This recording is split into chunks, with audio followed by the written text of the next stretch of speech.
Hello friends, मैं doctor Amit Dahiya आप सभी का स्वागत करता हूं आपके अपने यूट्यूब चैनल स्कॉलर्स जोन पर। दोस्तों, आज हम एक नया चैप्टर स्टार्ट करने वाले हैं जिसका नाम है metal and non metal. Clear? देखिए, बिल्कुल ही बेसिक सा, बिल्कुल ही कॉन्सेप्चुअल चैप्टर है। आपको पूरा ध्यान बोर्ड पे देना है और आप खुद देखिएगा, हर लेक्चर के साथ आपके कॉन्सेप्ट क्लियर होते रहेंगे। क्लियर? तो चलिए शुरू करते हैं। चैप्टर का नाम है मेटल्स एंड नॉन मेटल्स। नाम से ही पता चल रहा है कि इस चैप्टर में हमको क्या पढ़ना है, मेटल के बारे में पढ़ना है और नॉन मेटल के बारे में पढ़ना है। तो आपसे एक बिल्कुल बेसिक सा क्वेश्चन पूछ रहा हूँ जो आप 8th क्लास से पढ़ते आ रहे होंगे कि मेटल क्या होते हैं और नॉन मेटल क्या होते हैं।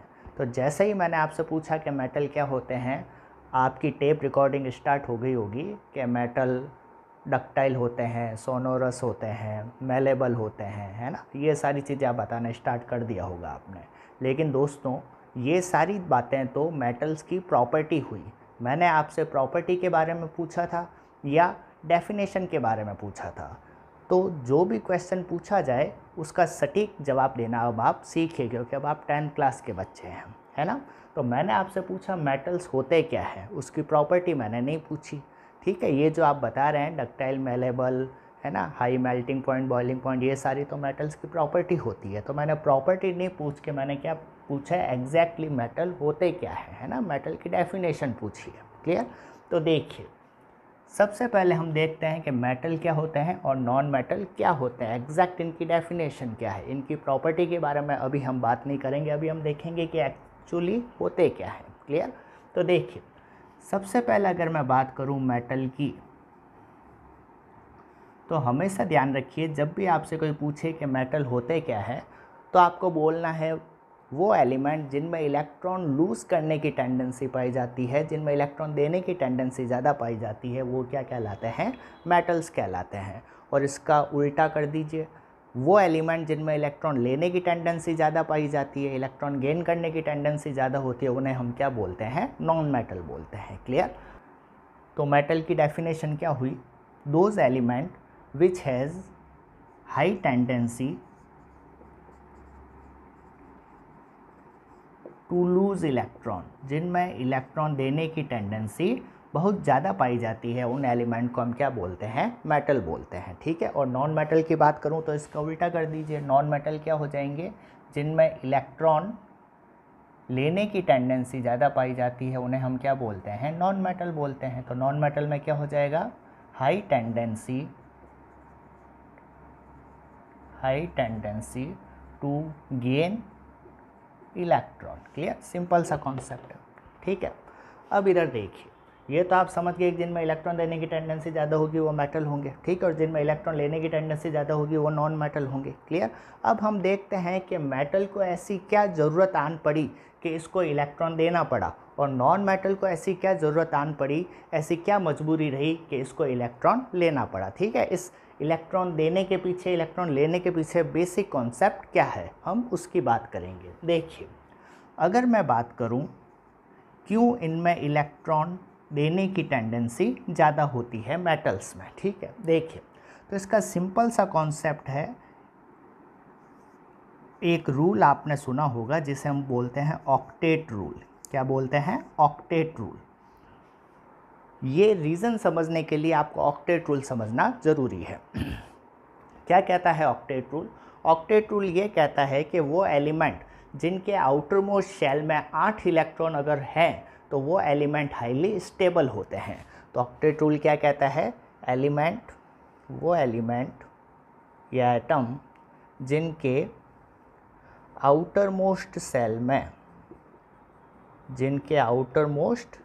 में, और आउटर मोस्ट शेल को ही हम क्या बोलते हैं, वैलेंस शेल बोलते हैं। 9th क्लास में आप पढ़ रखे हैं। ठीक है? कितने इलेक्ट्रॉन होने चाहिए, 8 इलेक्ट्रॉन हो। अगर आउटर मोस्ट शेल यानी वैलेंस शेल में कितने इलेक्ट्रॉन हो, 8 इलेक्ट्रॉन हो, तो वो एटम, वो एलिमेंट क्या होगा, हाईली स्टेबल होगा। वो एलिमेंट क्या होगा, हाईली स्टेबल होगा। क्लियर, ये सिंपल सा कॉन्सेप्ट है।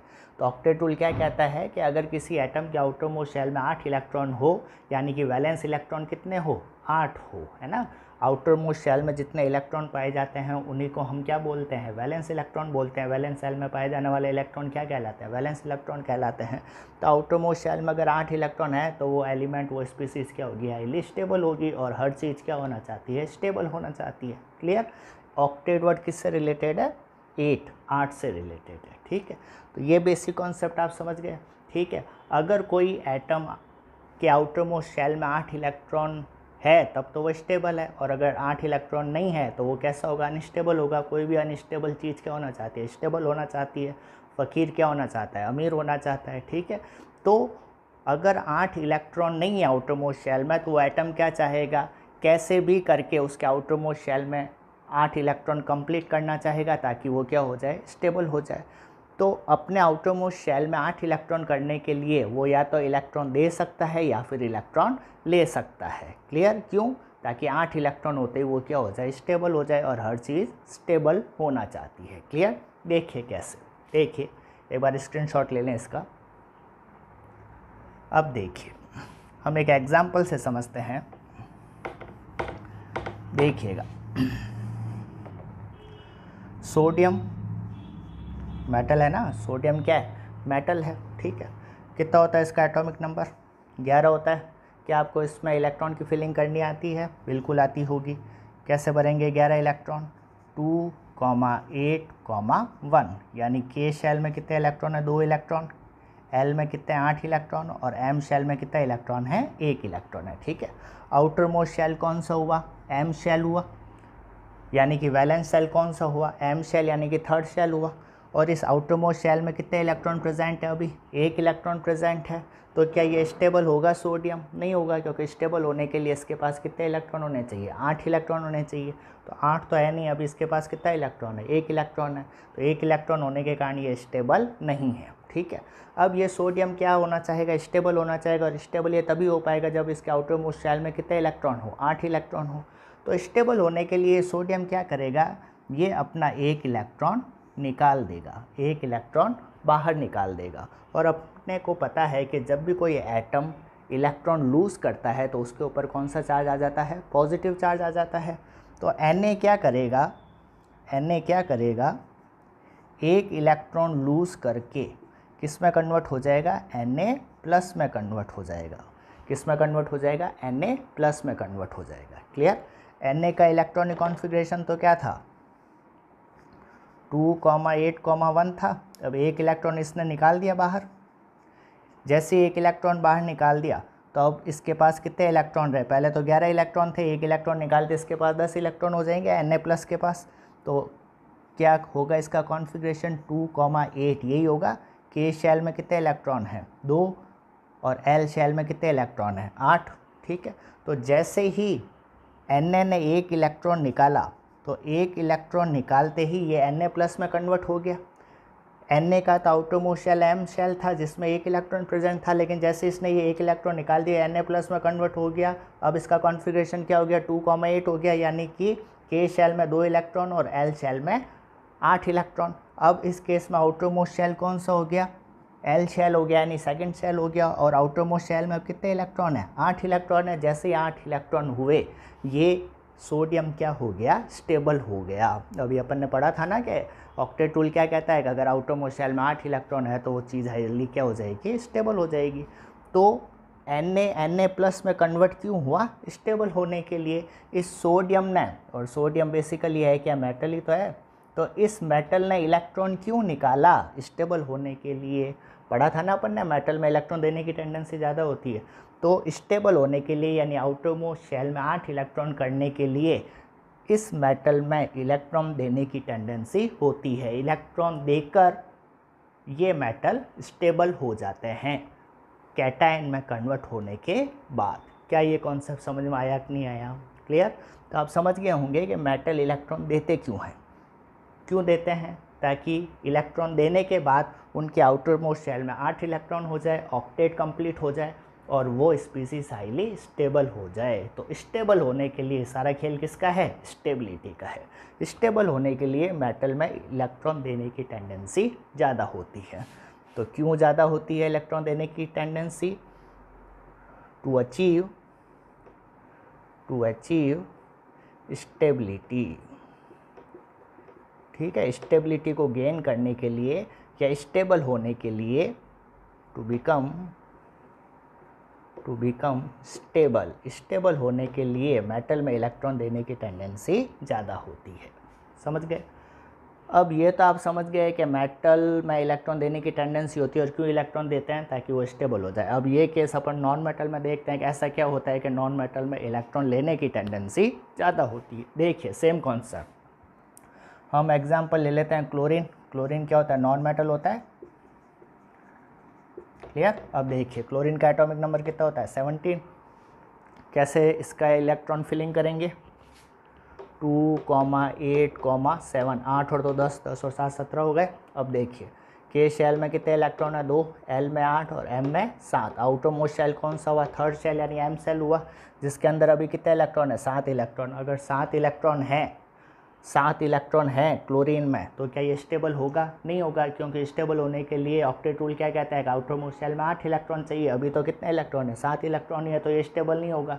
तो किसी तरीके से अगर ये क्लोरीन 1 इलेक्ट्रॉन ले ले, तो क्लोरीन जब 1 इलेक्ट्रॉन लेगा तो किस में कन्वर्ट होगा? जब भी इलेक्ट्रॉन ऐड होता है तो कौन सा चार्ज आता है? माइनस चार्ज आता है या नहीं आता है ना? तो किसका फॉर्मेशन हो जाएगा? एनायन का फॉर्मेशन हो जाएगा। हमें पता है नेगेटिवली चार्ज स्पीसीज एनायन कहलाती है और पॉजिटिवली चार्ज स्पीसीज क्या कहलाती है?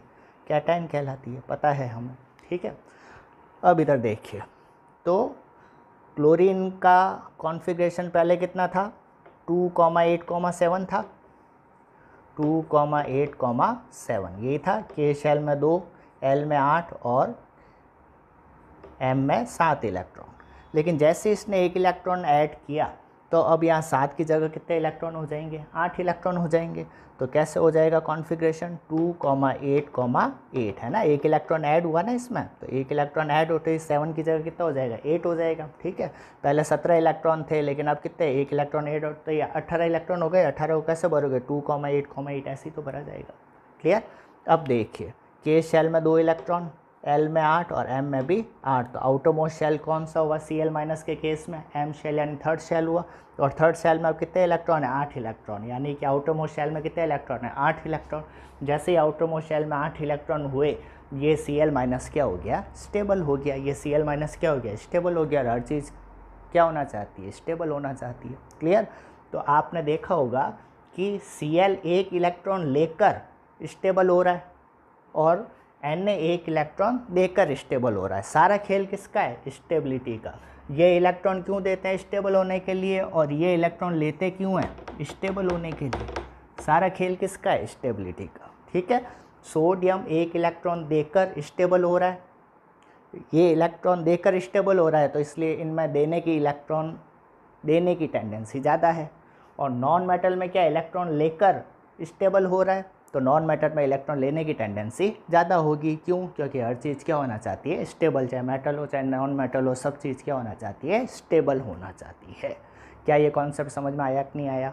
तो मेटल क्या होते हैं, नॉन मेटल की क्या होते हैं, क्यों मेटल में इलेक्ट्रॉन देने की टेंडेंसी हाई होती है, क्यों नॉन मेटल में इलेक्ट्रॉन लेने की टेंडेंसी हाई होती है, ये सारी चीज़ें अब आप अच्छे से समझ गए होंगे। ठीक है, अब देखिए एक बार स्क्रीनशॉट लीजिए।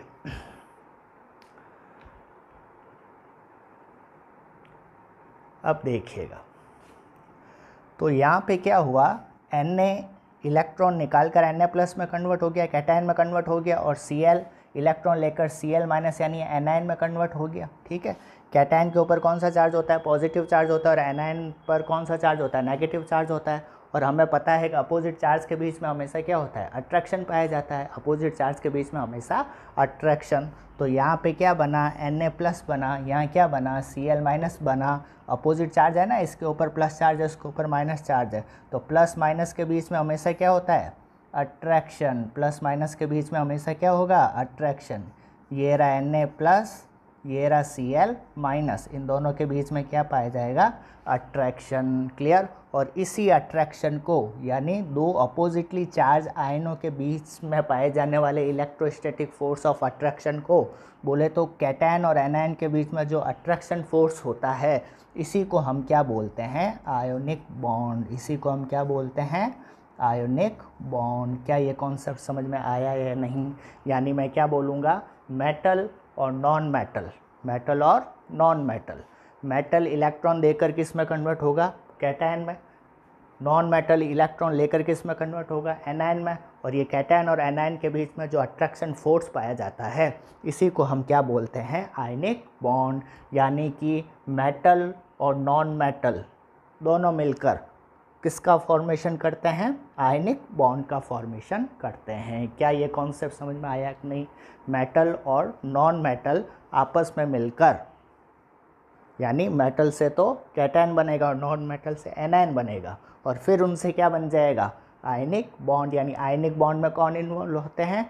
मेटल और नॉन मेटल। आयनिक बॉन्ड में कौन इन्वॉल्व होते हैं? Metal and non metal. Metal से तो बनेगा कैटायन और नॉन मेटल से बनेगा एनायन, और इनके बीच में क्या हो जाएगा? अट्रैक्शन हो जाएगा। समझ गए? तो सारी चीज़ आप समझ गए होंगे। एक आयनिक बॉन्ड होता क्यों है और आयनिक बॉन्ड बनता कैसे है, और क्यों मेटल में इलेक्ट्रॉन देने की टेंडेंसी और नॉन मेटल में इलेक्ट्रॉन लेने की टेंडेंसी। सारा खेल किसका है? स्टेबिलिटी का। सारा खेल किसका है? स्टेबिलिटी का। समझ गए? एक बार स्क्रीनशॉट ले लें, फिर आगे और शुरू करते हैं।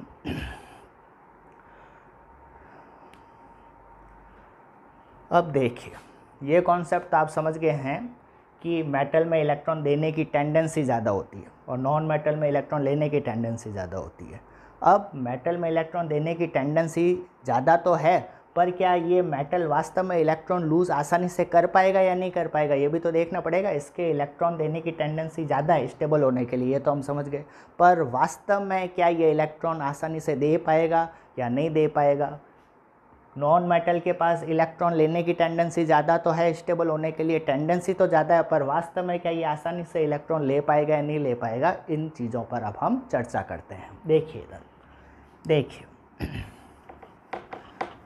हम क्या देख रहे हैं? क्या मेटल वास्तव में इलेक्ट्रॉन आसानी से लूज़ कर पाएगा या नहीं कर पाएगा? देखिएगा, देखिए भाई, हमें पता है कि पीरियोडिक टेबल में, पीरियोडिक टेबल क्या होती है? अगर हम डिफरेंट एलिमेंट्स को सिस्टेमेटिकली अरेंज करें तो हमें क्या मिल जाएगी? पीरियोडिक टेबल मिल जाएगी। और अगर मैं बात करूं मॉडर्न पीरियोडिक टेबल की, तो मॉडर्न पीरियोडिक टेबल में एलिमेंट्स को उनके एटॉमिक नंबर के हिसाब से अरेंज किया गया है। ये सारी चीज़ें हम पीरियोडिक टेबल वाले चैप्टर में पढ़ेंगे, ठीक है। बस अभी तो आपको ये पता ही है कि पीरियोडिक टेबल बेसिकली होती क्या है? एलिमेंट को उनके एटॉमिक नंबर के हिसाब से अरेंज किया गया है, ठीक है। इतना तो आपको पता ही है। अब देखिए, आपने पीरियोडिक टेबल वाले चैप्टर में ये पढ़ा होगा, और अगर नहीं पढ़ा तो बस ये एक छोटी सी चीज़ ध्यान रखिए कि जब हम पीरियोडिक टेबल में लेफ़्ट टू राइट जाते हैं, पीरियोडिक टेबल में लेफ़्ट टू राइट जाते हैं, तो लेफ़्ट टू राइट जाने पर एलिमेंट की साइज़ हमेशा क्या होती है? कम होती है। एलिमेंट की साइज़ क्या होती है? कम होती है, ठीक है। जब हम पीरियोडिक टेबल में लेफ़्ट टू राइट जाएंगे तो साइज़ क्या होती है? कम होती है, ठीक है। इधर से इस तरफ अगर जा रहे हैं तो साइज़ कम होगी, यानी इधर जो एलिमेंट होंगे उनकी साइज़ कम होगी और इधर जो एलिमेंट होंगे उनकी साइज़ ज़्यादा होगी, यानी इधर वाले एलिमेंट की साइज़ क्या होगी? ज़्यादा होगी। और राइट साइड में जो एलिमेंट प्रेजेंट है पीरियोडिक टेबल में उनकी साइज़ क्या होगी? सबसे कम होगी। क्या ये कॉन्सेप्ट समझ में आया कि नहीं आया? ठीक है। कहने का मतलब, चूँकि पीरियोडिक टेबल में लेफ़्ट टू राइट जाने पर साइज़ कम होती है, तो पीरियोडिक टेबल में जो एलिमेंट लेफ़्ट की तरफ प्रेजेंट होंगे उनकी साइज़ सबसे ज़्यादा होगी, और पीरियोडिक टेबल में वो एलिमेंट जो राइट साइड में प्रेजेंट होंगे उनकी साइज़ सबसे कम होगी, ठीक है। अब देखिए, ये जो मेटल होते हैं वो कौन सी साइड में पाए जाते हैं? ये जो मेटल होते हैं वो लेफ़्ट साइड में ही पाए जाते हैं। लीना की रबड़ी सस्ती, बेटा मांगे कार, स्कूटर बाप राज, ये सब पता है ना आपको? ये लेफ़्ट साइड में तो है। ये सोडियम और ये क्या, कैल्शियम मैग्नीशियम, क्या मेटल ही तो है। तो मेटल कौन सी साइड में पाए जाते हैं? पीरियोडिक टेबल की लेफ़्ट साइड में। और जो नॉन मेटल है वो कौन सी साइड में पाए जाते हैं, राइट साइड में पाए जाते हैं। पीरियोडिक टेबल की राइट साइड में क्या पाए जाते हैं, नॉन मेटल पाए जाते हैं। क्लियर। अब इधर देखिए, तो अब आप सारा खेल समझ गए होंगे कि चूंकि मेटल पीरियोडिक टेबल में लेफ्ट साइड में पाए जाते हैं इसलिए इनकी साइज़ क्या होगी, बहुत बड़ी होगी, और नॉन मेटल पीरियोडिक टेबल में राइट साइड में पाए जाते हैं इसलिए इनकी साइज़ क्या होगी, बहुत छोटी होगी। क्लियर। तो हम ये कह सकते हैं कि मेटल की साइज़ क्या होगी, बड़ी होगी। साइज़ क्या होगी, बड़ी होगी, साइज़ ज़्यादा होगी। ठीक है। अब देखिए साइज़ ज़्यादा होने से क्या होगा, देखिएगा, और नॉन मेटल की साइज़ छोटी होगी। देखिएगा ये न्यूक्लियस हो गया, ये साइज़ बड़ी हो गई किसकी, इसकी मेटल की। ठीक है। और नॉन मेटल की साइज़ क्या होगी, छोटी होगी। क्यों, क्योंकि ये पीरियोडिक टेबल में राइट साइड में प्रेजेंट है, तो साइज़ छोटी होगी। और साइज़ छोटी होने का मतलब हम इससे कंपैरेटिवली छोटा एटम बना देते हैं। ठीक है, कोई दिक्कत यहाँ तक। ठीक है। अब देखिए ये मेटल हुआ, वो नॉन मेटल हुआ। मेटल की साइज़ बड़ी है इसलिए मैंने बड़ी साइज़ का एटम बनाया है, और नॉन मेटल की साइज़ छोटी है इसलिए कंपैरेटिवली छोटा एटम बनाया है। ठीक है। इसके भी आउटर मोस्ट शेल में इलेक्ट्रॉन है, और इसके भी आउटर मोस्ट शेल में क्या है, इलेक्ट्रॉन प्रेजेंट है ना, valence shell, valence electron, valence shell, valence electron. अब देखिए अगर साइज़ बड़ी होगी तो न्यूक्लियस के अंदर प्रोटॉन और न्यूट्रॉन पाए जाते हैं, ये सारी चीज़ें आपको पता है। न्यूट्रॉन तो न्यूट्रल होते हैं, लेकिन प्रोटॉन पॉजिटिव चार्ज होते हैं, है ना, पॉजिटिवली चार्ज होते हैं। तो न्यूक्लियस पर ओवरऑल कौन सा चार्ज रहेगा, पॉजिटिव चार्ज ही तो रहेगा। प्रोटॉन के कारण न्यूक्लियस पर कौन सा चार्ज रहेगा, पॉजिटिवली चार्ज ही रहेगा। इसलिए न्यूक्लियस पर हमेशा प्लस साइन अपन यूज़ करते हैं। क्यों, क्योंकि इनमें पॉजिटिवली चार्ज प्रोटॉन प्रेजेंट होते हैं। ठीक है। और इलेक्ट्रॉन पर नेगेटिव चार्ज होता है, आपको पता ही है। अब देखिएगा अगर साइज़ बड़ी है, साइज़ बड़ी होगी, देखिएगा अगर साइज़ बड़ी है, साइज़ बड़ी होगी तो न्यूक्लियस और इलेक्ट्रॉन के बीच की डिस्टेंस ज़्यादा होगी या कम होगी, ज़्यादा होगी, दिखती बात है। देखिए यहाँ पे डिस्टेंस ज़्यादा है और यहाँ पे डिस्टेंस कम है। क्यों, क्योंकि यहाँ पे साइज़ बड़ी है और यहाँ पे साइज़ कम है। तो देखिएगा ध्यान से, अगर साइज़ बड़ी होगी तो हम क्या बोलेंगे, डिस्टेंस इन बिटवीन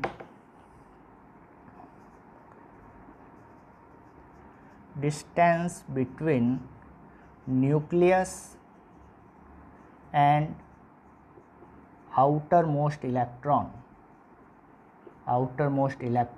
न्यूक्लियस और आउटर मोस्ट इलेक्ट्रॉन के बीच की डिस्टेंस क्या हो जाएगी, ज़्यादा हो जाएगी। डिस्टेंस ज़्यादा हो गई तो न्यूक्लियस और इलेक्ट्रॉन के बीच पाया जाने वाला अट्रैक्शन कम होगा या ज़्यादा होगा, कम ही तो होगा। दो मैग्नेट को पास में रहोगे, डिस्टेंस कम होगी तो ज़्यादा अच्छी तरीके से अट्रैक्ट करेंगे, है ना। और अगर डिस्टेंस ज़्यादा होगी तो जितना आप डिस्टेंस बढ़ाते जाओगे उतना अट्रैक्शन क्या होता रहता है, कम होता रहता है ना। और अट्रैक्शन होगा क्यों, क्योंकि न्यूक्लियस के ऊपर कौन सा चार्ज है, पॉजिटिव चार्ज, और इलेक्ट्रॉन के ऊपर नेगेटिव चार्ज होता है। अभी मैंने बताया था अपोजिट चार्ज के बीच में हमेशा क्या पाया जाता है, अट्रैक्शन पाया जाता है। तो जैसे जैसे डिस्टेंस बढ़ती है वैसे अट्रैक्शन कम होता है। तो क्या बोलूँगा, साइज़ बड़ी होने के कारण डिस्टेंस ज़्यादा हो जाएगी इन दोनों के बीच में, और डिस्टेंस ज़्यादा हो गई तो attraction in between nucleus and outer most electron क्या हो जाएगा, कम हो जाएगा। तो क्या बोलूँगा, attraction between nucleus and outer most electron क्या हो जाएगा, कम हो जाएगा। अब अगर अट्रैक्शन कम हो गया तो इस इलेक्ट्रॉन को बाहर निकालना इजी रहेगा। क्यों, क्योंकि इसको पीछे से पकड़ने वाला बहुत ही कमज़ोर है ना। ये अट्रैक्शन जितना मजबूत होता तब तो न्यूक्लियस इस इलेक्ट्रॉन को अपनी तरफ खींच के रखता है, तो इलेक्ट्रॉन को निकालना डिफ़िकल्ट हो जाता। लेकिन चूँकि अट्रैक्शन वीक है तो थोड़ी सी अगर मैं एनर्जी दूंगा, तो थोड़ी सी एनर्जी मिलते ही ये इलेक्ट्रॉन आसानी से बाहर निकल जाएगा, है ना, क्योंकि अट्रैक्शन क्या हुआ, कम हुआ। समझ गए।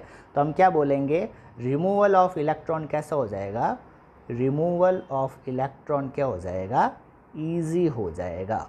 और रिमूवल ऑफ इलेक्ट्रॉन ईजी हो जाएगा यानी आसानी से इलेक्ट्रॉन बाहर निकाल देगा, और आसानी से इलेक्ट्रॉन बाहर निकाल देगा। तो अभी तक हम यही तो कहानी पढ़ रहे थे कि मेटल में इलेक्ट्रॉन देने की टेंडेंसी ज़्यादा होती है, मेटल आसानी से इलेक्ट्रॉन बाहर निकाल देते हैं। क्यों बाहर निकाल देते हैं? क्योंकि इनकी साइज़ क्या होती है? ज़्यादा होती है। साइज़ बड़ी होने के कारण क्या हो गया?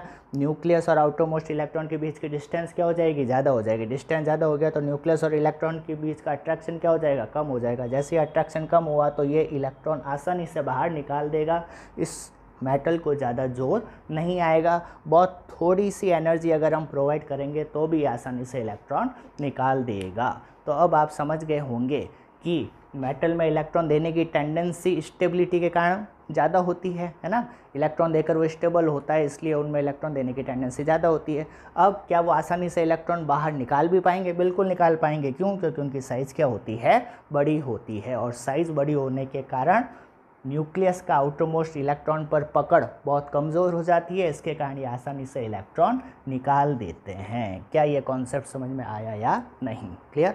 क्या नॉन मेटल आसानी से इलेक्ट्रॉन निकाल पाएंगे? बिल्कुल नहीं निकाल पाएंगे। नॉन मेटल में क्या हो जाएगा? देखिएगा, नॉन मेटल वाले केस में साइज छोटी है। साइज छोटी होगी तो न्यूक्लियस और इलेक्ट्रॉन भी कौन सा? Outermost electron, valence electron. Nucleus और आउटरमोस्ट इलेक्ट्रॉन के बीच की डिस्टेंस कम हो गई। अब डिस्टेंस कम हो गई तो अट्रैक्शन ज़्यादा हो जाएगा न्यूक्लियस और आउटरमोस्ट इलेक्ट्रॉन के बीच में। अब अगर ये अट्रैक्शन ज़्यादा हो गया तो क्या ये इलेक्ट्रॉन आसानी से बाहर निकल पाएगा? नहीं निकल पाएगा। क्यों? क्योंकि न्यूक्लियस ने इसको पीछे से पकड़ के रखा है। इसलिए नॉन मेटल में इलेक्ट्रॉन देने की टेंडेंसी नहीं होती, बल्कि इलेक्ट्रॉन लेने की टेंडेंसी ज़्यादा होती है। वो आसानी से इलेक्ट्रॉन गेन कर सकता है। जितनी ज़्यादा साइज़ बड़ी होगी उतना ही इलेक्ट्रॉन देने की टेंडेंसी ज़्यादा होती है, और जितनी साइज़ कम होगी तो टेंडेंसी टू गेन इलेक्ट्रॉन आसानी से वो ले सकता है। क्या ये कॉन्सेप्ट समझ में आया या नहीं? मेटल की साइज़ बड़ी है इसलिए वो आसानी से इलेक्ट्रॉन दे सकता है। नॉन मेटल की साइज़ छोटी है इसलिए वो आसानी से इलेक्ट्रॉन गेन कर सकता है। तो क्या बोलेंगे? साइज़ कम होने के कारण क्या बोलेंगे?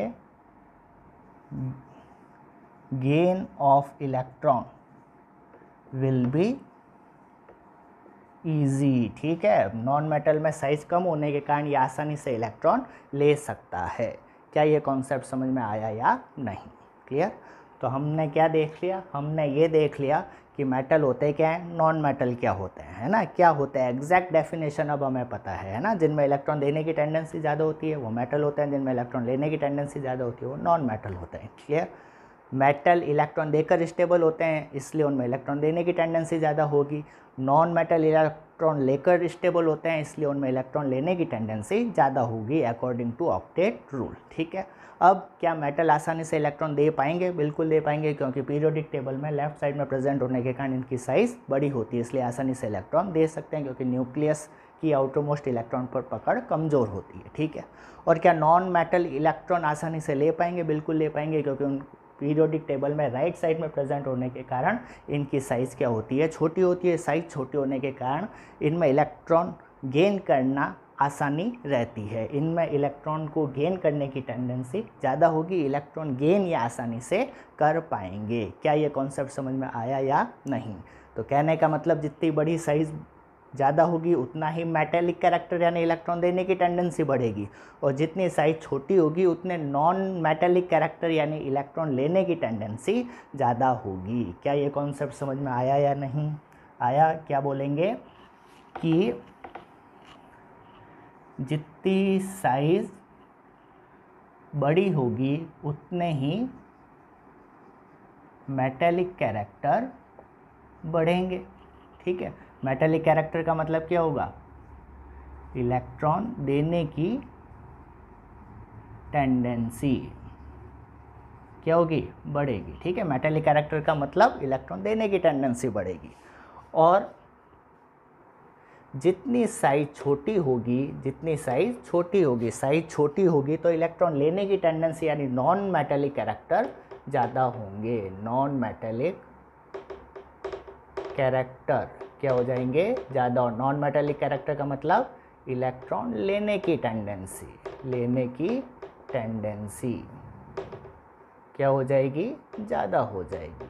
समझ गए?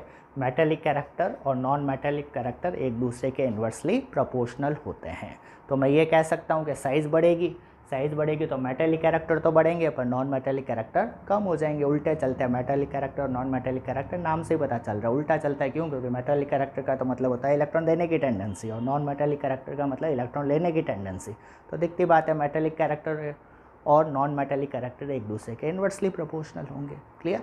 और मैं कह सकता हूँ साइज छोटी होगी तो नॉन मेटेलिक कैरेक्टर तो बढ़ेंगे लेकिन मेटेलिक कैरेक्टर क्या हो जाएंगे? कम हो जाएंगे। क्लियर? यानी इलेक्ट्रॉन लेने की टेंडेंसी तो बढ़ेगी पर देने की टेंडेंसी कम हो जाएगी जब साइज़ छोटी होगी। क्लियर? तो दोस्तों अब हम अच्छे से और पूरी तरीके से समझ गए हैं कि मेटल नॉन मेटल क्या होते हैं। पूरी कहानी आप समझ गए हो, पूरे कॉन्सेप्ट आप समझ गए हो। अब क्वेश्चन चाहे कैसे भी कहीं से भी आ जाए, चाहे 11th-12th लेवल के आ जाए, आप आसानी से कॉन्सेप्ट को पकड़कर आसानी से आंसर निकाल सकते हो। क्लियर? तो दोस्तों अगर आप ये कॉन्सेप्ट अच्छे से समझ गए हैं तो आपके लिए एक छोटा सा क्वेश्चन है। अभी हमने देखा था मेटल नॉन मेटल के बीच में क्या पाया जाता है? आयनिक बॉन्ड पाया जाता है। ठीक है, आपको ये भी पता होगा कि नॉन मेटल के बीच में कोवेलेंट बॉन्ड पाया जाता है। अब आपके लिए एक छोटा सा क्वेश्चन है। क्या क्वेश्चन है? छोटा सा क्वेश्चन है कि मेटल और मेटल के बीच में कौन सा बॉन्ड पाया जाता है। ये आपको मुझे कमेंट बॉक्स में कमेंट करके बताना है। क्या बोला मैंने?